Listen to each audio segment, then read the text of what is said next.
Today I sat down with someone I've nicknamed Mr. Materials, and once you hear this episode, you'll understand why. Mr. John Mooty is the founder of Sentinel, a brand built on the quiet power of great materials, thoughtful design, and a deep love for the in-between moments on course. We talk about the emotional weight of gear, how a bag or fabric can hold memory. We dig into his base camp project, what blends golf, camp, and craft into something that feels less like a product and more like an expedition. John's journey into the media space, his obsession with textiles, the way collaborative shapes his design lens. It all flows in this one. Let's get into it. I've given you the nickname Mr. Materials. This is something that I've talked about in the feeds and stuff. I said it a few times, but I would love to see what your library of swatches looks like. Where do you think your... I'll give you a quick... Oh yeah. I mean, this is exactly what I pictured. Scattering was just a chaos, but very structured. Where do you think your obsession with materials originated from? So when I graduated college, I was working as a junior research analyst at a capital group in Minneapolis for 9 months. And 9 months into my first job, my dad and his cousin decided to buy, at the time, defunct woolen mill in southern Minnesota. It's called the Faribault, or it is called the Faribault Woolen Mill. And it had been shut down for 2 years. And they asked me to help as the creative director in that equation and sort of reintroducing the brand and the product and the positioning. So basically everything consumer facing of that project. And what was amazing about it was it still is the last fully vertically integrated woolen mill in the country, doing everything under one roof. And so that story combined with the company had started in 1865. So it was just everything was there, from product to story to utility. And the textile piece was new territory for me. But it just sparked this huge love for quality construction, storytelling via product development, and using that as an opportunity, because at the end of the day, you're making fabric. So, utilizing that as an opportunity to work with other awesome people, and sort of, that mutual relationship and process that comes with a project like that. So that's really where it started. Awesome. That's so funny. My first touch point with Sentinel was through Andrew Haynes on the Fair Game podcast. So just listening, and then I can't remember who the other guest was, but I just went down the very short but deep at the same time rabbit hole that Sentinel is. And then you kind of mentioned it, but inspiration for you can come from a bunch of different places. Is there, from a reference standpoint, would you say you're pulling more inspiration from physical references, or is it a lot of digital mood boarding, just because material is so touch and feel? For sure. It's definitely a combo of the two. I definitely try to utilize Instagram as a tool, and it's an exploratory tool, both for inspiration as well as sourcing and partner discovery. Also, these things kind of come in different ways. Projects will come up where I'm reaching out, throwing a Hail Mary email or outreach to somebody and just hoping and seeing if they have any interest to work on something, or an email will come to me. And it's just really been this sort of rolling art project, and really great excuse to connect with people all across the world doing awesome, interesting things. No, I love that. That I was going to ask that too, of what does, if an inbound idea is coming in, what draws you to the interest period, where it's what are they trying to execute? Is it material, or is it an actual product that gets you to say yes? It really seems like the people that I have a chance to work with all sort of look at collaboration in the right way, where the purpose of collaboration, the last thing, to quickly give it a little bit of context, I grew up, in high school and college in the hypebeast forums and height of streetwear, and I was a huge fan, and also designed t-shirts and things through that time. and watching how those brands navigated, where some did, this sort of collaboration wave started around there, and some brands did it well, and some brands took the just like putting two logos on a t-shirt approach. Mhm. And my thought on collaboration is doing something that I wouldn't or couldn't do myself. And Yep. so in that relationship, what is that excuse and opportunity to explore something new that you wouldn't just do on your own? I was just having that conversation with Ben Boscovich. He's our editor in chief at Skratch, and we were going back and forth, specifically in golf. Like, do we feel like there's too many collabs? Do we feel like the collabs are not good enough? And that's where, from my standpoint, was just exploring the narrative behind it. I think, like you said, there's just an infinite amount of what's going on, but the reason why they're connecting and the product that comes out of it is the most important piece.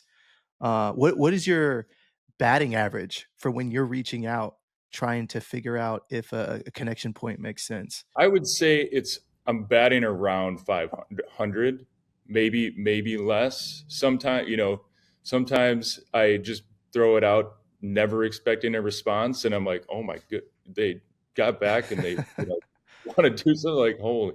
Uh, and then sometimes like, oh man, this is a no brainer, and then it's crickets. And so it's just it's fun to kind of Mhm, see how those things roll. And you might as well take the shot, and you hope that your work that you've done to that point speaks for itself, and in sort of painting enough of a picture where they can kind of grasp why the heck you're sending them an email.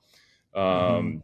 But yeah, man, it's just really it's been so much fun to just use this as a vehicle to connect with people and explore and make as interesting things as it possibly can. I love that. Is the email, is it like a pitch deck, or is it, more so of like, "Hey, let's connect" type vibe? Sometimes it's a direct message, sometimes it's an email. It depends on who it's going to, where it's going to. you Mhm. know it, if it sometimes it's more legit than that, so it just kind of depends on what it is. Got it.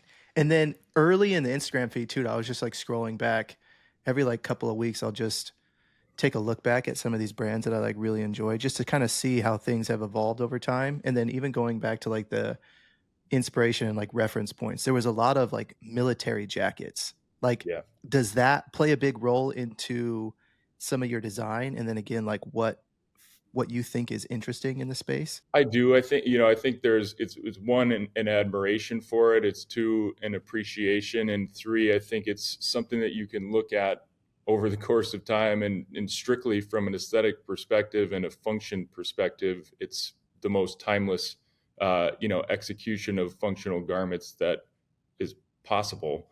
And so I just love the utility. I love the timelessness of that space of thinking. Where are you finding those? Is it thrift stores in the area or is It's it not for me. It's not like I'm not digging in crates and going to Mhm. vintage shops. It's finding the right people that I can keep tabs on online. Mm. One of my favorites, and I might butcher the name, but one of my favorite accounts in that vein is Saunders Militia. Oh, yeah. Um, and just like the way that he presents and explains and creates that context, and you know visually presents it, I just that's was one of the huge sources of inspiration for sure. No, that makes sense. There's another company that I think you might follow them too. It's the Craig Hill company. They do a lot of like keychains and little knickknack items in their Funny story about Greg Hill is, the other huge inspiration for Sentinel has been Best Made. And oh, okay. when I had a chance to when I started working at the Farewell Woolen Mill, I had been a fan of Best Made, and that was 2010. And Mm. so, in the same vein of lobbing Hail Mary emails, I was out in New York for a trip and sent an email to Peter. And I was like, hey, Peter, can I stop by and kind of tell you about this? He's like, yeah, come on down. So it was him Oh, that's and awesome. Hunter Craighill in their little Best Made studio. And so I had a chance to work with them and have a huge admiration for what he built and what Hunter has done with Craig Hill and all that stuff. It's just so they definitely both have inspired a lot of what I try to do with the project. I love that. Yeah, the Craig Hill like little vignettes when they're trying to showcase their problem solving around product. I mean, it's like a 60-second spot, but it's so fascinating because they'll look at a keychain and then just like listening to their thought process around solution design is so interesting. And it's like basic problems that we all have a massive pain point, but because they're these little knickknack items that have like high engagement rates with, because we're using it every day, we just like get through those pain points and just don't like even think twice. But they're obsessing over. I think their ethos is playing with precision, which is like the greatest line for a brand like that. It's so anytime they post a product story like that, it is absolutely a sit down and watch. The last one they did with their desk objects, that whole process of just like identifying what somebody does really well and trying to find the most efficient way to provide your own perspective, and again create something new that neither party could have or would have done on their own. It's just like it's the perfect that's when awesome things happen. Yeah, it's so seamless. When you do come across like a new fabric or story, like what is your typical design or like product workflow to bring something like that to life through product? It's really, I still am perfecting that process. I did not go to school for apparel design, for product design.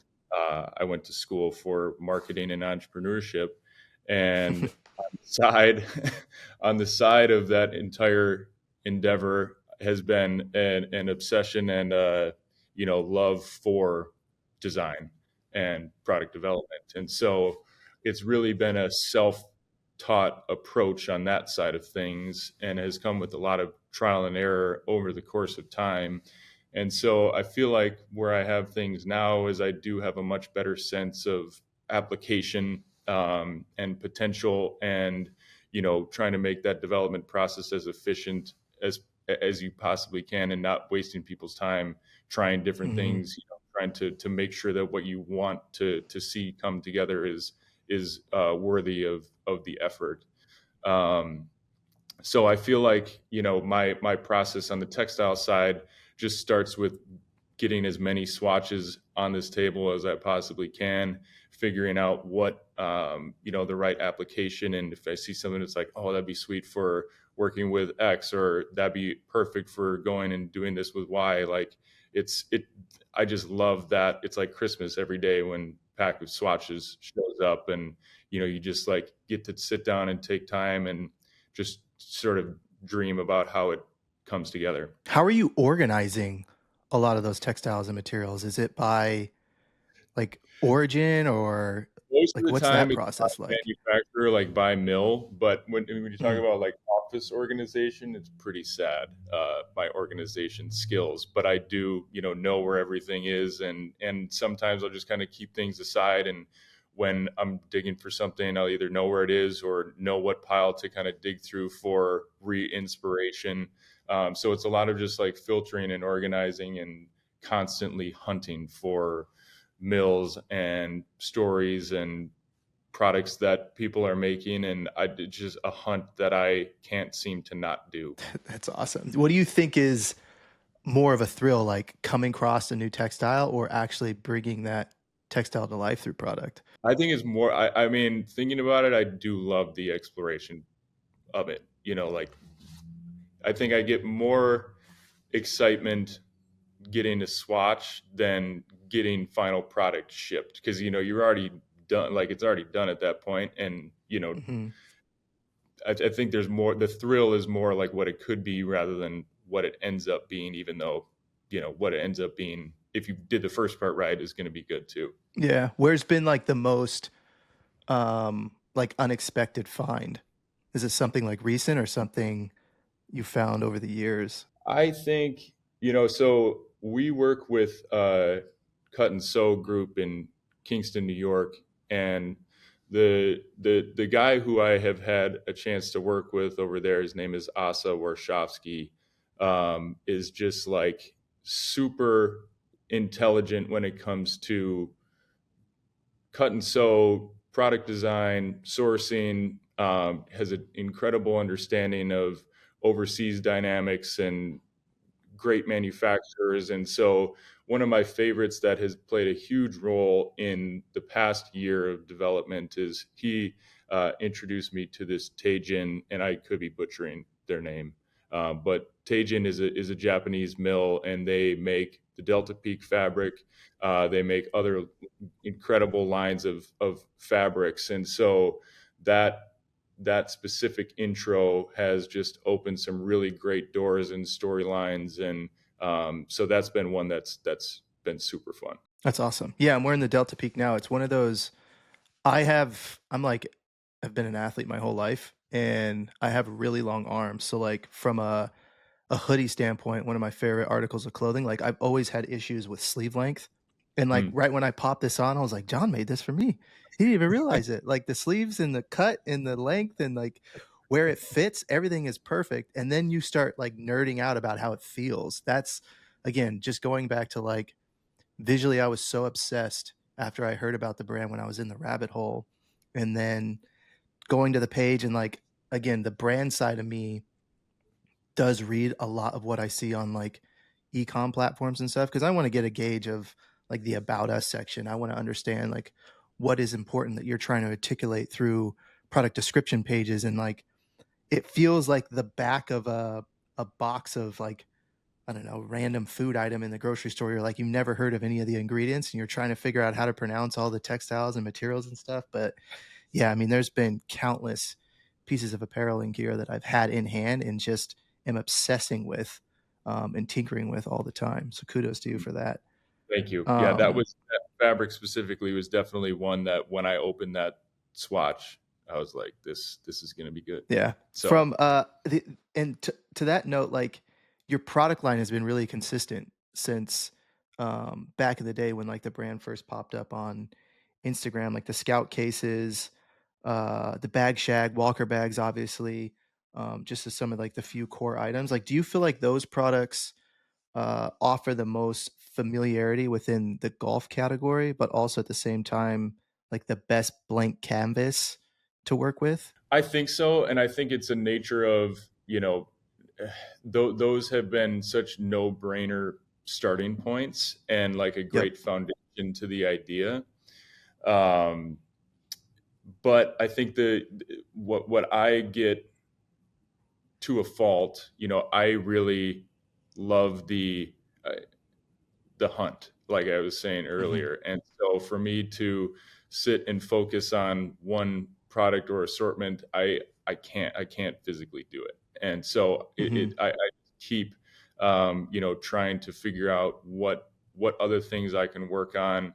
How is it something that is grounded in golf, but really, a lot of the process is it, it, it's not necessarily driven by the golf piece, like the base camp situation. It's like these are ideally the utility created can be on the golf course, and I know that is an exhausted term, this on and off the course situation, but I really, that has been a really good challenge point of the assortment exploring things beyond what can be used on the course, or making things that truly you would use on and off. Was the Scout case was the first product that you sold through the Sentinel brand, right? Or was there something that came before that? Oh, that was the first one, and it could have and maybe should have stayed as a one product project, but that just wasn't what I found to be fun. It was a perfect entry point, though, and a lifelong friend of mine's idea. Uh, he so my good friend Charlie Bennett and my other very good friend Chris Miller, we both all three of us sat down and we're like, are we really going to make a rangefinder case? And it was like, I guess. And so I just kind of went down the rabbit hole of connecting with people that I knew. And so Phil Shade at 1733, I called Phil. I was like, hey, will you help me make this prototype? He's like, sure, I'll Mm. help you make it, man. I don't know what you're going to do with it, but sure. And so it was just like this really great waterfall and snowball of leveraging existing relationships and friendships and just going with what seemed to be interesting. And it ended up just opening the floodgates into a space that golf has always been a part of my life. It has had its ebbs and flows in how much I love it or spend time with it. But it's Mhm. also been a huge part of our family. And so I've just really enjoyed being in a space where I feel like what I have done to this point is of relevance and of what I believe is differentiation in how things are executed from a product and brand and storytelling standpoint. Mhm. No, I love that because, like, for me, I mean, I'm a big bag head. Like, I have way too many bags in my closet, but a lot of it is just because the functionality of it is key. The way in which that they're designed. I'm also really passionate about color too. And I think the rangefinder case, again, just like going back to like your brand ethos, the forgotten items where it's like that's a high engagement touch point product. Every golfer, most golfers I would say has that, and it's they don't think about it in the way of like the emotional connection they have to those products. I think that's something that's interesting too. When I came across, I was like, this is such a great like touch point, early touch point, entry point to the brand because you're starting to build a foundation of like quality, more of an emotional connection to product where a lot of these things, just because relationship wise, especially for me, like I have younger kids or I have kids, and these are things that I can like hand down items that then they care about differently because it's not just something that was um, just bought out of innocence, I guess. So those are things that I'm really passionate about when you have items that are built with such intentionality and then also a level of quality that you just don't see in the industry. Like I get so hyped about that stuff. Yeah, it's really, thinking about the what that product needed off the bat to come to life, and what why it deserved to come to life is in that material selection. And so what it really uncovered was this huge spectrum of amazing performance fabrics and textile innovations that were going on. And from what I saw, nobody was really telling those explicit stories in this space. And so it was just like, man, these are amazing stories, amazing fabrics, and should be, in this realm. And what a fun opportunity to try to start telling those stories.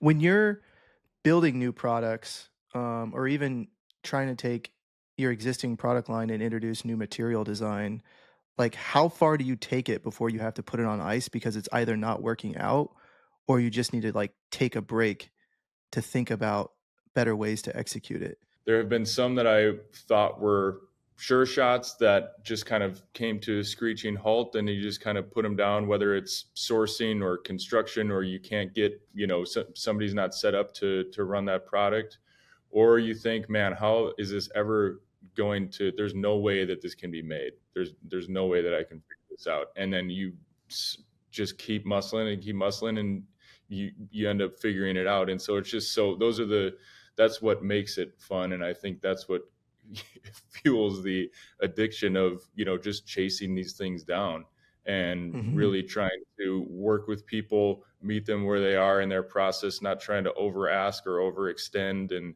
try to, figure out what adjustments need to be made from your assumptions to align with how they're set up. And what new things can be explored and realized in that process. Like those are the things that I love to do. Have you found yourself in a situation where you were having like a difficult time in that design process where you were trying to solution design that actually popped up an idea for something else that wasn't relevant to that specific project, but was like a solution for another project you were working on the side? Yeah, I think those, without having an exact example, those are the sort of breadcrumbs that you try to leave through those processes of, like, you figure something out. It's not necessarily for, relevant to that project, or wouldn't work for that project. You're like, I'm just going to keep that file away in the back of my head Mm. for, I know that's going to come in handy, or I know that's going to be super cool if we, need to do X or Y. that those gymnastics and those, ways of working with people and keeping tabs on things, are again why I love to do it. So with prototyping, is there any like specific sensory cues that you lean on? Like Delta Peak is a really good example. You like, is that something you feel and you're like, this is, I know exactly what I want to do with this? Exactly. Yeah. And that's like that, learning from trying to teach myself over the course of time of making things for the past 10, 15 years, really trying to refine that process of when you pick something up, you immediately sort of consolidate the options as to what it can and should be, or what adjustments need to make, what adjustments need to be made to, tweak it for something that should be knit or a jacket or a bag, or how would it function as a Mackenzie, how would it function with Phil and Chicago making bags, like having those, just being able to run through that gamut of options and application. It's one of those things that I do feel like I have gotten better with time and better with making mistakes, and um, overall, just again, just trying to be as efficient in that process as possible, so you're not Yep. wasting people's time or wasting development costs. And so those are all things that I think have come with time and trial and error. And your design language is super clean too. That's one of the other things that aesthetically like jumped out to me was just like how clean the product line was and all of like your imagery and stuff and just the design language of the products in general. Like, are you, how much of it ratio wise are you designing for like problem solving ideas as opposed to like stylistically? Is it 50-50? Is it sixty I think forty? it's kind of split. I mean, I think it's also product specific. Yep. There are times where I'm trying to solve it for function, but ideally at the same time, ideally that's a two birds one stone situation, where the most aesthetically interesting and fun application is actually a better functioning product to begin with. Mm-hmm. uh, and so ideally, that's when it gets really fun, is when you're doing both of those simultaneously. And whether it's, I guess, for example, like the bag shag, rather than nothing against the old and tried and true nylon shell, but like there are more fun and interesting options in how that can be applied. And so to have the chance to work with Bag Shag as a legacy brand in the space, and have them be open enough to say, yeah, you can go explore, is a fun opportunity. And ideally, it's a functional and aesthetically interesting approach too. And when you approach like McKinsey, I know you're like really close with them, and a lot of the projects that you executed are insane. What's that relationship like in terms of when you present a new textile? Are they just like as hyped and as jazzed, or any part of them like freaked out of like, where is John finding this stuff? And like, because some of it is also on them with like, how are we going to execute this? No, that's when I know it's good, is because I'll send Nick stuff, and obviously the guy has been immersed in that world, and knows what will work and knows what won't work. And so I will send things to him, and I'm like, hey, is this crazy? Is this wild? Is this not going to work? Is this like, do you not want to deal with this? And more often than not, he will accept the challenge or accept the exploration. And there are some times where he gets it and he's like, dude, what is this? Like, no. No. And then sometimes he'll get it. Like the last thing that I sent him on this project that we're working on for fall, the last thing showed up and he's like, dude, what is this? This is That's unbelievable. so I'm like, funny. right?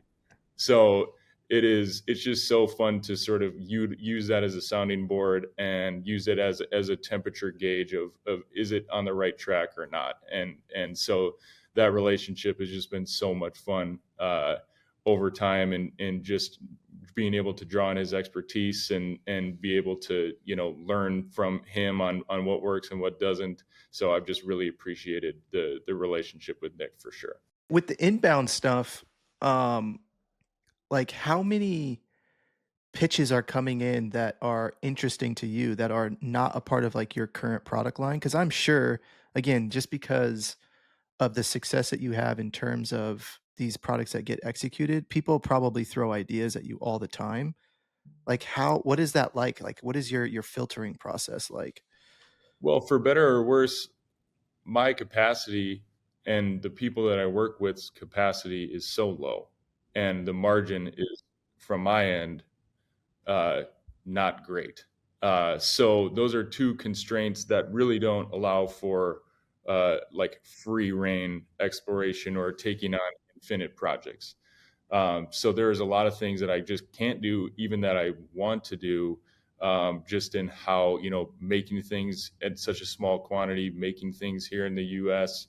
Um, there's a lot of limitations to taking on some of those things that in some cases it's just I want to do it but I can't. So that itself really filters things down to what truly needs to be done and what is of the highest and best value of the capacity.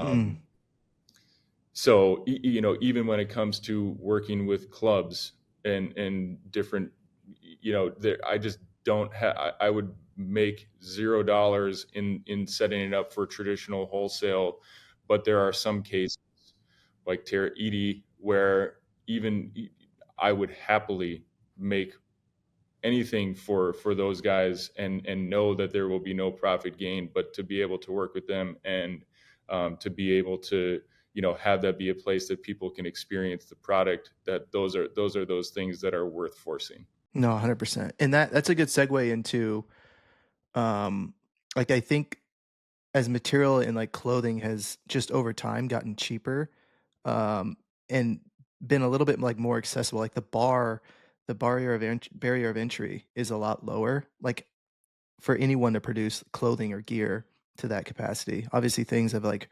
recently changed just with everything going on politically, but how do you navigate the uphill battle that is to articulate your material and like textile story when with everything else that's going on specifically?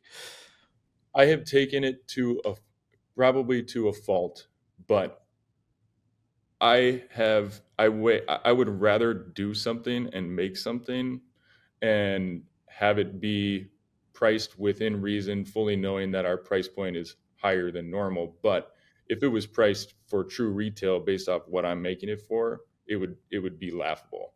And so I would rather make things the best way I can and in a reasonable quantity where I'm not overextending.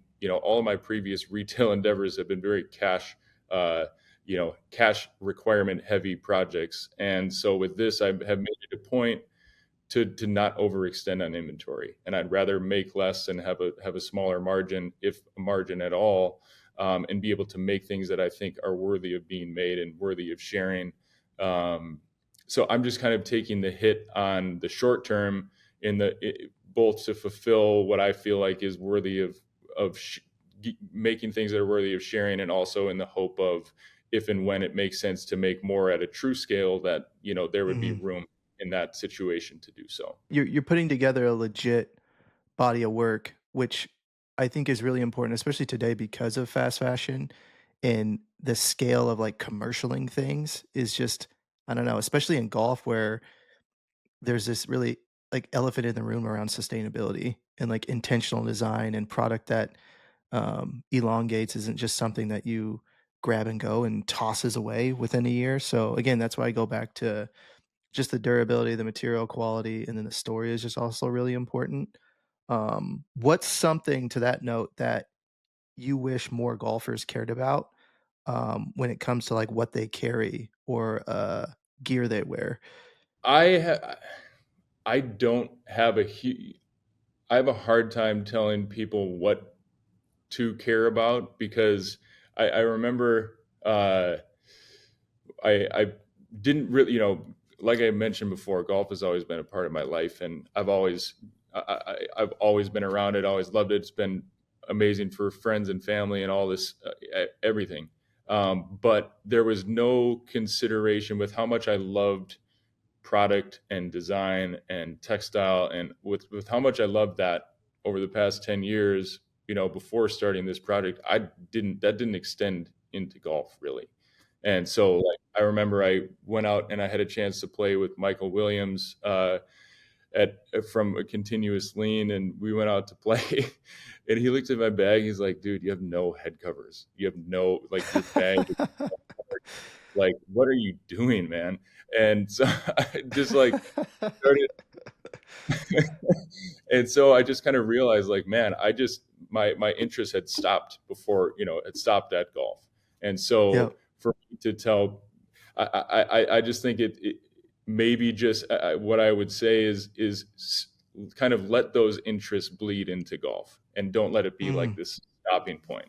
No, I love that. That's something I talked about a little bit with even just like naturally in DMs about this idea of, is there too much going on? Like, is golf just in general like too many brands, too many products popping up? And I'm like, well, my argument to that is like your bubble is kind of full, like your feed might be stuffed, but the oversaturation argument I don't think exists because people's worlds are a lot smaller than they think. Like realistically, people aren't venturing outside of their city, their state, even the country from that matter, and like just how big the world is and what's really going on all around it.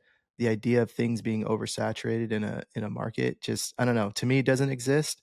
Um, and I am really passionate about discovery and the hunt too. And again, that's why I think I'm so obsessed with what you're doing. And to that note, like with the base camp stuff that you talked about a little bit earlier on, like that felt way different in the sense that it felt like Sentinel shifted from a design lab to like a true brand just because of the product lineup, the marketing, the storytelling, the visual identity from everything. Like it felt more mature in that sense. Like where did the seed for the base camp stuff first start? I have over the past, 8 year, basically when we graduated college, a group of friends from college would go up to, we have a wilderness area in northern Minnesota, borders Canada, called the Boundary Waters, and it's the largest interconnected chain of lakes in the world, I believe. Oh, uh, interesting. and so when you go up to the Boundary Waters, it's a canoe, it's camping, it's fishing, you're lugging all your stuff everywhere, you're hanging out. And that environment is not only amazing, but it has so many parallels to being on the golf course. And so that idea of the gear that you need, the necessities that you need, the friends that you need, or the people that you need, um, I just felt like there was something there to explore. And Mhm. the idea of, if you're really a sicko, would you go camp and golf? If you like Yeah. it with the right gear, to what extent are you willing to go? And if you were going to go do it, what type of gear would you need, and what fabrics would you be using, and how could what you would need on the campsite translate to what you would bring to the golf course? And so I just kind of saw the uh, textile angle, the story angle, the friends and discovery and exploration angle, and it was something that I couldn't not do. um, Mhm. it, it, I just had to do it. And so we just were incredibly fortunate enough to get an amazing team of people together in an amazing place and opportunity. And so to see it come together the way that it did, from start to finish, it was just like, I couldn't have drawn it up any better. So it was Yeah. just the most fun end to last year that I could have asked for sure. No, when it first popped up, I was like, "What is he doing? This is so insane and next level." And again, it just goes back to having really great taste and being able to execute really interesting ideas because there is like an elegance to it, but also just because of the nature that you execute it within, there's like that level of grit too that you kind of talk about. Like, was the design process in any ways similar or different to your past projects? The design process was similar, but it was more like really trying to consolidate it into a collection that could sit together. If you see Yep. most of it, it's kind of one-off intro here and there. And so this was like, how do we tell this entire story?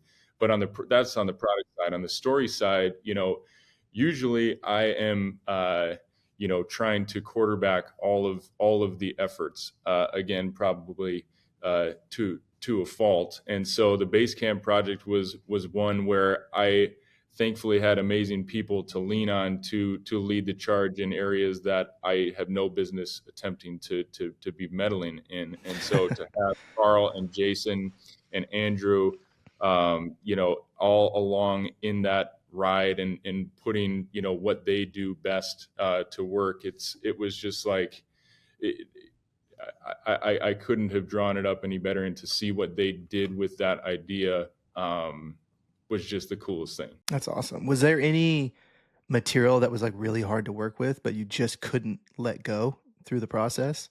I would say the Dyneema is one where I remember Nick calling me at McKinsey, and he's like, "Dude, I can't cut this stuff." He's like, "I don't know what, like, I got to get a sharper blade. I don't know what's going on." And again, like he usually does, he muscles it and figures it out. And so that was one where I was like, "Oh man, are we not gonna be able to do this?" But he ended up being able to make it happen. Awesome. Is there like what is the feedback loops like in terms of like your internal circle from people that you trust to help you through the process, and then externally, obviously, when product hits the market, like how do you decipher and filter what is needed in terms of like how to execute better?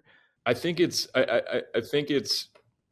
to your point of being able to leverage the internal network, take into consideration the external network to the appropriate degree, and try to refine accordingly or adjust accordingly. I have great faith in those that I do work with, to tell me if something is off, or to tell me if something doesn't feel right, or if it's like, you're like, this is just not it. This is not it. Mm-hmm. Like I do trust those that I work with to act as that leading opinion. And even though it's really just me trying to push all these things along, I do have an amazing network of people that I get to talk with every day or every week, and I get to kind of jump into their process and share opinions. And so it feels like it is this huge team, but it's really, sometimes I'm on an island, and that is a little bit drawback to Boundary Waters camping. But I just love the ability to connect with and work with people on such a huge spectrum and such a huge, global scale. I love jumping on calls with everybody. So Mm-hmm. like I said earlier, this has just become a really fun vehicle to do that. How often are you spending time overseas? Like, do you go overseas and just do like hunt trips at all, or is a lot of it just conversations over the phone? Just conversations over the phone, and my hope is to change that one day. But just with where I'm at family wise, we have 4 kids at home, and I love being home. Thankfully, the degree to which I've been able to do things so far has allowed for me to hang back. But there will come a point where not only do I want, like, I want to, and I can't wait for that to happen, but to this point I've been able to navigate without doing that. That is fascinating. Just because, again, I think there's just so much content that exists on all these different social platforms of these brands that pop up, and the building process. Like a lot of these individuals are taking you with them along, and a lot of their trips are overseas, trying to like again, just trying to find the hunt. So you being able to do what you've done without doing that is so insane. I guess I never really thought about that. I thought that you were kind of on the road in this thrill of finding material and textiles all around the world. Nope.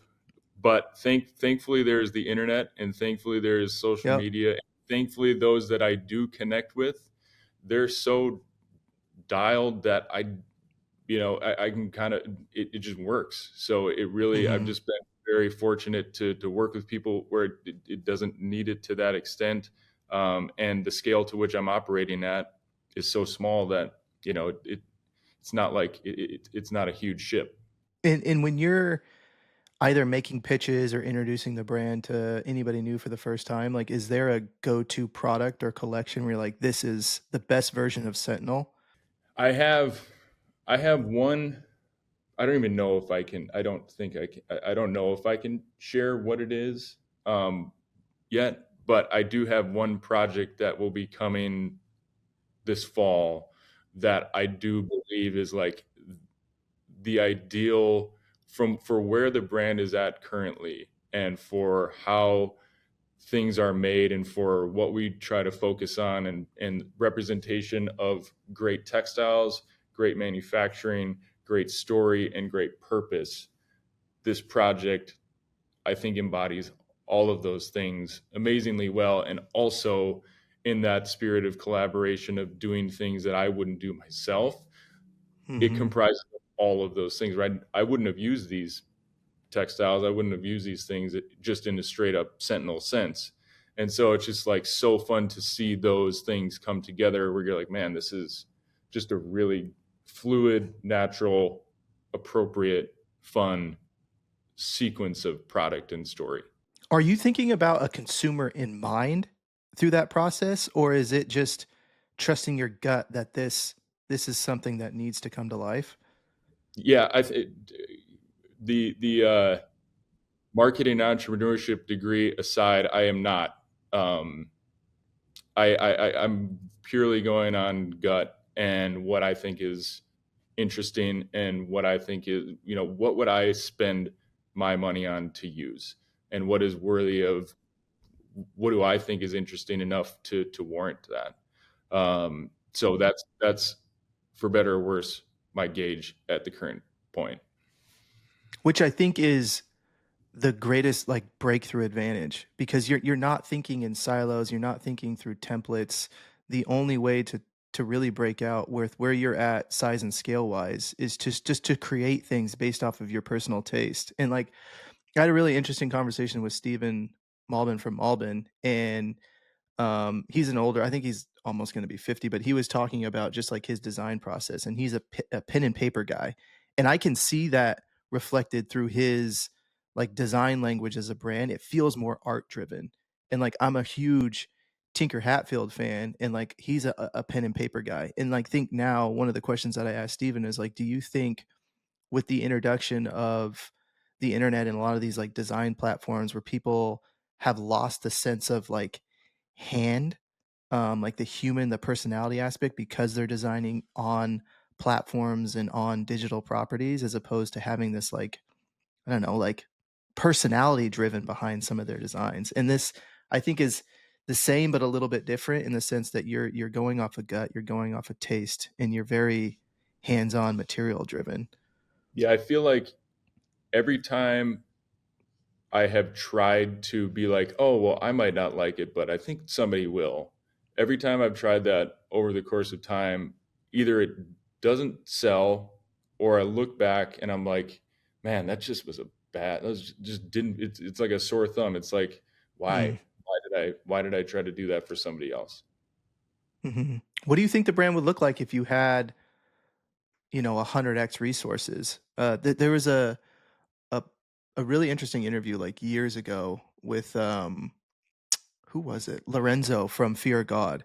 And one of the questions, I believe the guy's name was Kirby. I can't remember what the podcast was, but basically, like, when did Fear of God become the brand that it is that we see today? And Lorenzo's answer was when his resources finally caught up with his ideas. And I feel like you're sitting on ideas and executions that you want to bring to life, but it really comes back to the resources. Like, what do you think the brand would look like if you had more resources? I try not to. I try to spend an appropriate amount of time thinking about that. I can't say I have a solve, but it's really fun to take the time and get out of the trenches and kind of dream. What would this, what could and should this look like? I do always go back to thinking about Best Made and how Peter was able to navigate, the growth of just making great things and what he was able to do Mhm. with the business. I look at there's so many examples of how I would like to see it.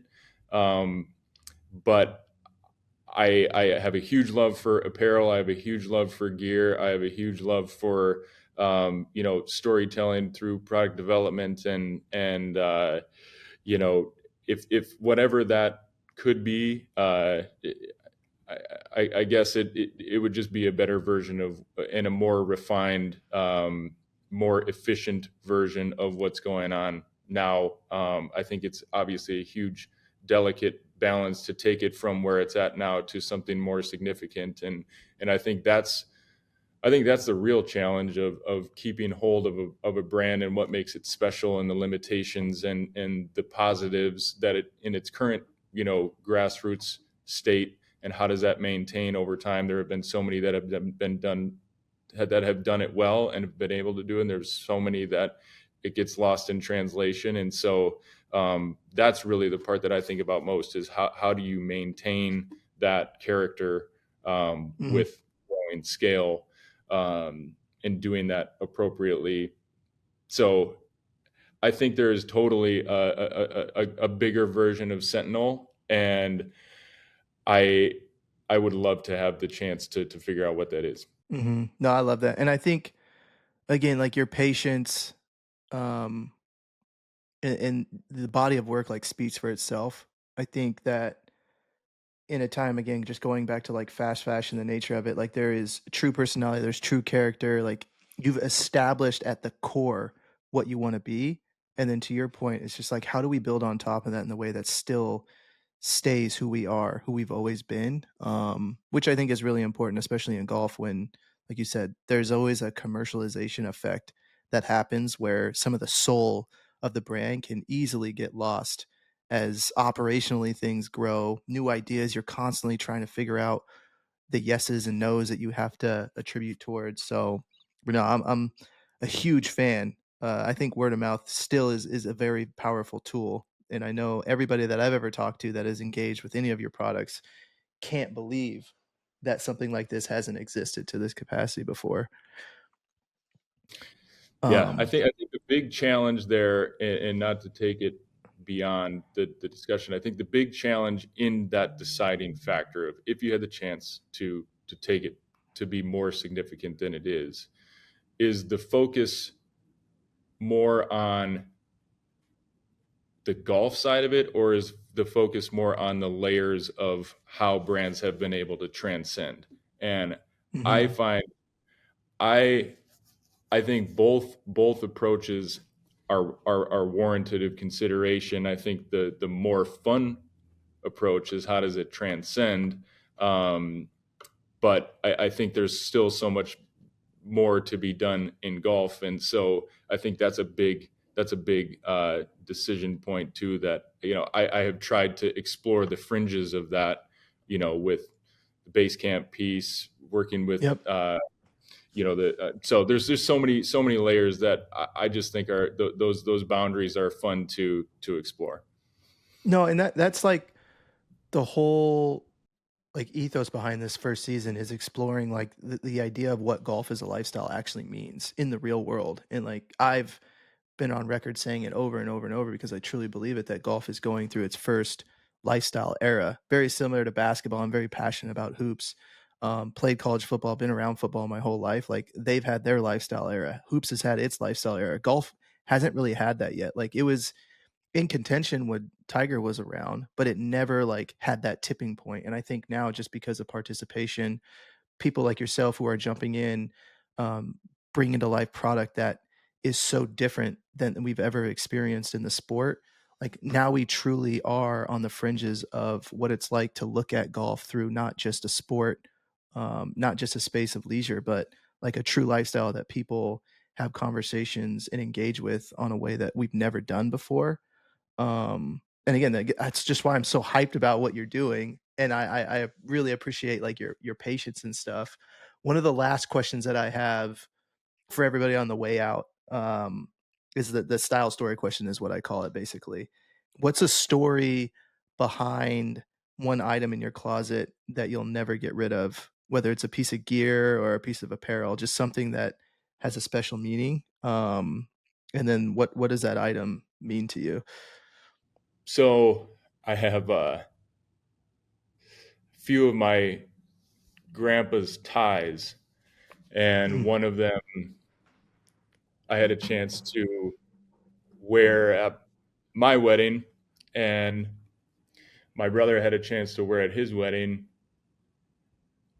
and that is by far the most special item in my closet. Dude, I'm on the same exact way. My grandpa passed away 2 years ago, and I don't know, just like these last couple of months, it's just been like a lot of emotions around just like his impact on my life. And he used to have a cabinet like warehouse at his house, and like he used to do a bunch of cabinetry. He was a firefighter forever, and then he retired and then gotten into just woodworking and stuff. And he had these hats. It was DC cabinets, Dwayne Cole cabinets, and I have like this old school lid, a couple of his overshirts and things, and constantly they're like on the edges of my closet, and I pull them down every once in a while and just like flooded with all these different memories and like the impact that he had on my life. But that's amazing. You want to go further there? Like what's like the connection? I think the connection here is, so my grandpa in the late 60s was part of a group uh, that developed a golf community and has now become two golf communities down in Arizona. And so that has always been an incredibly special place. We were just there last week with our whole family, and so the foundation that he laid, and the exposure to golf, the exposure to how to live a life, um, just something that is having those things in your closet to see, even if you're rarely wearing it, is pretty special. No, I love that. And again, just going back to the breadth of the idea that what you're creating can last generations. Like that could very well be someone's exact storyline based off of a product that I've bought that now my kids are handing down and hold on to for memory's sake. Is there any other things you want to talk about on the way out? Any, like, I know you hinted at some of those projects. I'm always tapping in and paying attention to what you guys got going on, but is there any other avenues people can follow along? Yeah, I mean, I really keep it pretty tight. So it's really just via Instagram. We also run a newsletter, but the frequency is really only when relevant. So it's pretty consolidated.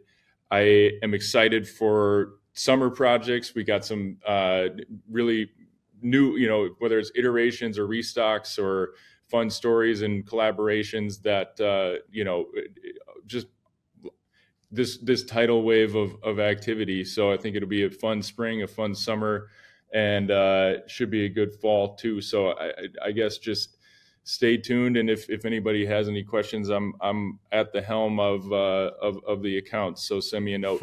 Awesome. Sick, man. Really appreciate it. I'm pumped. I know we'll have to revisit come summer, come fall. Definitely want to have you on more, but really appreciate the time, my man. Raymond, thank you so much for having me, man, and congrats on how things have skyrocketed for you too. It's just been so awesome to see. So thanks for having me. Appreciate it. All right, that's a wrap for today's episode. If you're feeling the vibe, hit that subscribe button and drop us a quick review. It helps us keep the conversation going and growing. For more golf fashion, follow us over at Skratch and Golf Projects. We're always serving up style and stories that make this game what it is. And if you're hungry for even more, head over to Skratch.golf, where our collective stories live. Until next time, dress well and play fast. Peace.